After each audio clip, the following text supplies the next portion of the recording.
of all stars that have names, 2/3 of them have Arabic star names. Not all stars have names, but 2/3 of those that do have names have Arabic names. And you might say, well, how did this come to pass? Because if you think of the Middle East now, and it's not where you're not saying, hey, these are folks naming stars. You go back 1,000 years, Islam, 800 to 1100. In that period, which is generally called the golden age of Islam, golden age, there was no greater golden age in the history of the world before or after. When you look at the sum of advances that came out of that period in Baghdad, algebra is itself an Arabic word. Algorithm is an Arabic word. Our numerals are Arabic numerals. You ever wonder why? In that period, mathematics took great leaps and bounds. Agriculture, engineering, medicine, navigation. Then it all stopped. It ended. And so if you ask people, they'll say, oh, the Mongols sacked Baghdad, and so that's why it all ended.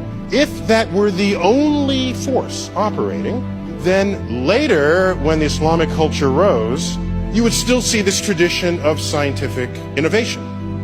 But it has not recovered. What you do is you read the writings of Al-Ghazali, who is a Muslim cleric.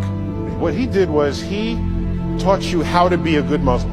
He taught you how to read the Quran and how to obey the commands, because back then people were just interpreting it for themselves. He came along, he was an academic scholar. He interpreted the Quran. He said, this is how you must do it.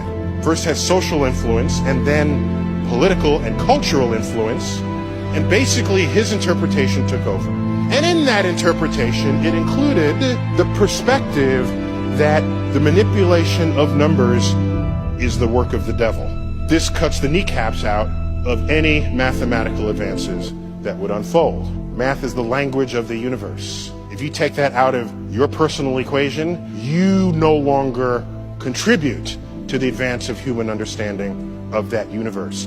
And that absence of Muslim presence in the frontier of science persists to this day.